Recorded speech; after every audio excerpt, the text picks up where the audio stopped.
Assalamualaikum warahmatullahi wabarakatuh. Salam. Perkenalkan, kami dari kelompok 2 yang beranggotakan Saya Leli Purdi Sega, saya Marmah Tasoi, saya Muhammad Dafa Siduli saya Sari Silitonga, saya Maulidia Fatimah Hidayat. ingin mempresentasikan materi kita tentang Metode penelitian bisnis. metode penelitian bisnis. Penelitian adalah proses penyelidikan yang dilakukan secara sistematis untuk menggambarkan, menjelaskan, memprediksi, dan mengendalikan fenomena yang diamati dengan metode induktif dan deduktif. Penelitian bisnis adalah suatu proses sistematis dan objektif yang meliputi pengumpulan, pencatatan, dan analisis data untuk membantu pengambilan keputusan bisnis. Metode penelitian. Menurut Umar, ada 4 macam metode riset bisnis yang dipakai, yaitu 1. Metode studi kasus, 2. Metode survei, metode kecenderungan, dan metode korelasional. Perbedaan metode penelitian bisnis dengan penelitian lainnya. Penelitian bisnis hanya saja lebih dititik beratkan kepada upaya untuk menjawab permasalahan manajerial. Sebagai contoh, seorang manajer keuangan mungkin bertanya, apakah lingkungan bisnis untuk pembiayaan jangka panjang akan lebih baik dalam 2 tahun mendatang? Kedua, seorang manajer personalia barangkali tertarik akan pertanyaan berikut. Apa jenis peraturan yang diperlukan bagi karyawan bagian produksi? Mengapa banyak karyawan yang keluar dari perusahaan? 3. Seorang manajer pemasaran mungkin bertanya, bagaimana cara saya memantau penjualan dalam aktivitas perdagangan eceran? Selanjutnya akan dijelaskan oleh Sari. Metode pengumpulan data. Metode pengumpulan data adalah teknik maupun cara yang dilakukan untuk mengumpulkan data. Metode menunjuk pada suatu cara sehingga bisa diperlihatkan penggunaannya melalui angket penelitian, wawancara, pengamatan, tes, dokumentasi, dan sebagainya. Jenis data. Data adalah keterangan atau fakta mengenai suatu kejadian atau kondisi. Kategori data ada yang pertama data primer dan sekunder. Data primer adalah data yang berkenaan dengan informasi atau mengenai variabel yang diteliti, yang diperoleh dari tangan pertama atau subjek yang diteliti, diskusi kelompok atau panel. Data sekunder adalah data yang berkenaan dengan informasi atau mengenai variabel yang akan diteliti, yang diperoleh dari pihak lain yang memiliki kompetensi untuk mengumpulkan, mengolah, dan mempublikasikan informasi secara independen. Misalnya pada BI, BPS, departemen, atau dinas badan, lembaga spesifik, bursa efek, penelitian sebelumnya yang akan dipublikasikan. Yang kedua, data kuantitatif dan data kualitatif. Data kualitatif adalah data yang berkenaan dengan informasi atau mengenai variabel yang diteliti, yang berbentuk kategori atau atribut, semisal pada baik, berhasil, gagal, rendah, dan lain-lain.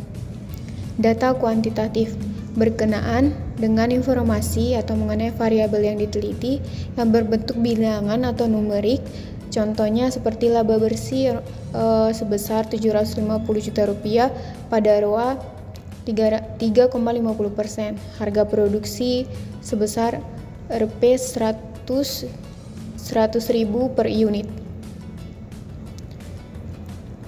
Data diskrit berkenaan dengan informasi atau mengenai variabel yang diteliti, yang bersifat kuantitatif dan merupakan hasil perhitungan atau membilang, semisal hasil produksi per hari 400 unit, jumlah pegawai 150 orang. Data kontinu berkenaan dengan informasi atau mengenai variabel yang diteliti, yang bersifat kuantitatif dan merupakan hasil pengukuran atau yang terdapat alat ukur kalibrasi atau metode kuantitatif, misal berat neto produk A 500 gram, tinggi badan si X 165,50 cm, rentabilitas ROE sama dengan 12,50%. Yang keempat itu ada data nominal, data interval, data ordinal, dan data rasio. Data nominal yaitu data kualitatif yang dikuantifikasikan di mana angka atau bilangan bersifat membedakan. Data ordinal adalah data kualitatif yang dikuantifikasikan di mana angka atau bilangan bersifat membedakan dan mengurutkan. Data interval yaitu data kualitatif yang dikuantifikasikan atau kuantitatif di mana angka atau bilangan bersifat membedakan, mengurutkan, menunjukkan jarak, dan nol bersifat arbiter. Data rasio yaitu data kualitatif yang dikuantifikasikan atau kuantitatif di mana angka atau bilangan bersifat membedakan, mengurutkan, menunjukkan jarak, dan nol bersifat mutlak atau kosong. Teknik pengumpulan data. Teknik metode pengumpulan data merupakan serangkaian prosedur dan instrumen yang digunakan peneliti untuk memperoleh data yang reliable, akurat, relevan, cukup, dan tepat waktu.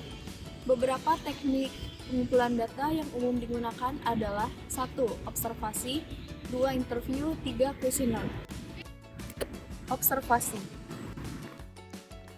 Observasi merupakan pengamatan atau inspeksi terhadap suatu objek atau kegiatan atau peristiwa atau perilaku, biasanya dilengkapi dengan instrumen perekam data untuk memperoleh keterangan atau fakta yang natural tanpa inferensi atau kontrol atau simulasi. Klasifikasi observasi berdasarkan peran peneliti.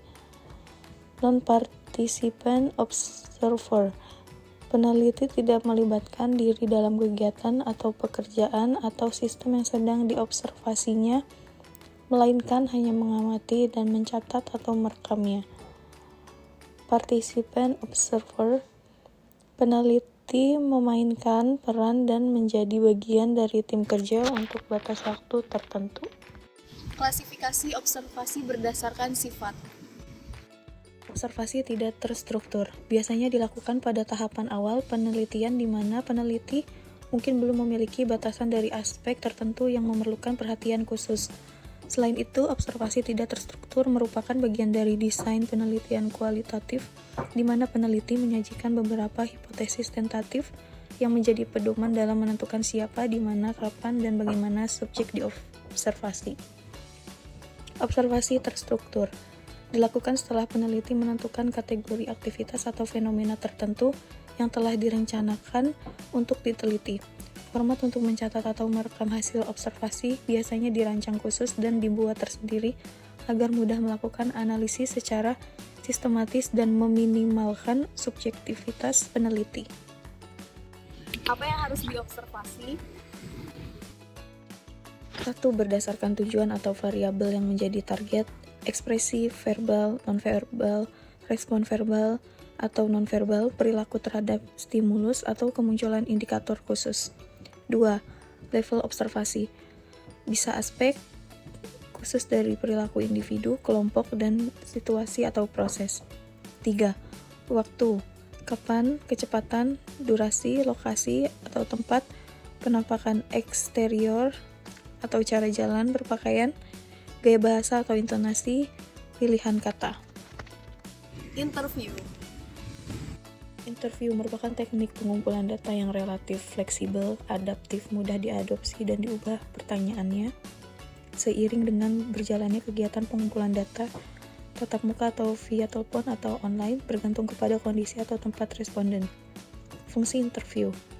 1. Memperoleh informasi langsung dari responden yang kompeten mengenai faktor atau aspek atau indikan atau kategori dari variabel-variabel yang diteliti guna melengkapi atau memperkuat paparan yang argumentatif dalam suatu penelitian kuantitatif. 2. Mendeskripsikan fenomena atau mengidentifikasikan masalah spesifik untuk selanjutnya menganalisis dan menafsirkan data sehingga memperoleh jawaban atas pertanyaan penelitian atau penelitian kualitatif. Tipe interview. Interview tidak terstruktur, bertujuan untuk mengangkat isu sebagai bahan untuk menentukan variabel yang harus diteliti lebih lanjut, di mana bentuk pertanyaannya disesuaikan dengan situasi dan level responden sehingga persepsi responden mengenai topik yang diangkat sesuai dengan posisi atau kedudukannya. Sedangkan interview terstruktur dilakukan bila variabel yang memerlukan penelitian lebih lanjut telah teridentifikasi, di mana dalam pelaksanaannya terdapat satu set pertanyaan yang terfokus kepada faktor-faktor yang berhasil diidentifikasi melalui interview yang tidak terstruktur, dan pertimbangan yang relevan atas masalah penelitian. Bila informasi dipandang cukup untuk menggambarkan faktor-faktor yang dimaksud, maka interview dapat dihentikan dan selanjutnya data ditabulasi dan dianalisis. Kuesioner. Kuesioner merupakan instrumen pengumpulan data yang memuat satu set pertanyaan-pertanyaan tertulis yang diformulasikan melalui teknik scaling tertentu, di mana responden memberikan atau mencantumkan jawabannya secara tertulis. Kuesioner merupakan instrumen yang efisien untuk mengumpulkan data bila peneliti mengetahui secara pasti data apa yang diperlukan dan bagaimana mengukur variabelnya.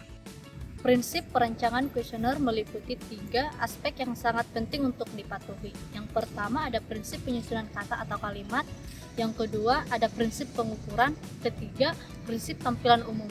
Selanjutnya dijelaskan oleh teman saya, Leli. Selanjutnya prinsip kata atau kalimat. Yang pertama maksud dan isi dari pertanyaan. Peneliti harus menentukan secara tepat respon yang diinginkannya. Apakah persepsi atau sifat bersikap subjektif atau fakta bersifat objektif. Yang kedua, penggunaan bahasa dan kalimat. Bahasa yang digunakan harus disesuaikan dengan tingkat pemahaman responden, dan kata atau kalimat harus disesuaikan dengan tingkat pendidikan, budaya, dan posisi atau kedudukan responden. Yang kedua, prinsip pengukuran. Prinsip pengukuran ini ditunjukkan untuk memastikan bahwa data yang dikumpulkan dapat digunakan untuk mengukur variabel dan menguji hipotesis. Dalam hal ini, prinsip pengukuran meliputi yang pertama penggunaan teknik scaling, pengujian validitas, dan pengujian reliabilitas. Ketiga itu adalah tampilan umum. Yang pertama, kuesioner dirancang dengan layout kertas yang baik, penggunaan font dan ukuran font standar, paragraf dengan jarak antar baris yang cukup, serta cetakan yang jelas terbaca. Yang kedua, kuesioner memuat kata pengantar, maksud atau tujuan, dan permohonan kesediaan untuk mengisi kuesioner, instruksi pengisian, dan penyajian yang tersusun rapi, antara pertanyaan dan alternatif jawaban yang disediakan. Halo Kak. Iya. Saya masih dari kampus BSD. Iya. Maaf mengganggu ya. Ya nggak apa-apa. Di kampus kami ada tugas. Jadi saya ada kuesioner. Kalau kakaknya berkenan, boleh tolong diisi nggak? Boleh saya lihat dulu. Coba boleh. saya lihat. Jadi kuesioner ini tentang Oh, ini tentang pengurangan sampah plastik ya? iya Kak. Oh. Oke, Mbak. Isi semuanya langsung. Ini diisi semua ya, Mbak ya? Iya boleh Kak. Kayak gini betul nggak, Mbak?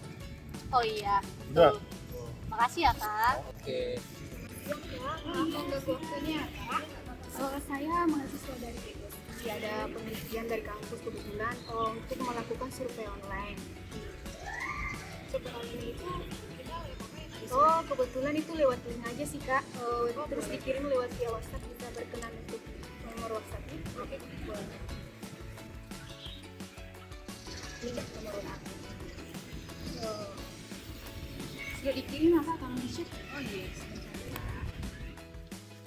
oh yang ini ya Kak? Ya benar. Nah, di situ nanti ada secara singkat isi data pribadi, cara isi di data singkat itu, terus lanjut ke kuesioner. Oh ya Kak. Sudah Kak, sudah fungsi. Oke, benar ya benar. Makasih banyak ya Kak. Maaf mengganggunya. Sukses terus. Halo Kak, selamat siang. Mohon maaf mengganggu waktunya Kak. Perkenalkan, nama saya Leli, saya dari Universitas BSD. Ingin mewawancara sebentar boleh Kak? Boleh. Tentang upaya pencegahan penggunaan plastik di lingkungan. Ada 2 pertanyaan Kak. Yang pertama, mengapa pemerintah menerapkan program pengurangan penggunaan plastik? Menurut program ini diterapkan karena untuk mengurangi dampak negatif pada penggunaan plastik dan lebih mendukung lingkungan dengan gaya hidup yang lebih ramah. Pertanyaan kedua, apa saja alternatif yang disarankan untuk menggantikan plastik di lingkungan? Menurut saya untuk alternatifnya kita bisa ganti dengan tas kain atau botol yang tahan ulang, dan juga bisa menggunakan dari bahan kayu lainnya, yang penting yang ramah lingkungan. Iya benar ya, yang ramah lingkungan. Terima kasih ya Kak atas waktunya. Selamat siang. Demikian video presentasi kami kelompok 2 dan kami tidak lupa mengucapkan kepada dosen pengaku yaitu Bapak Ade Omni Siagian, MMMH MA MSI yang telah memberikan tugas kepada kami. Sekian dan terima kasih. Wassalamualaikum warahmatullahi wabarakatuh. Salam.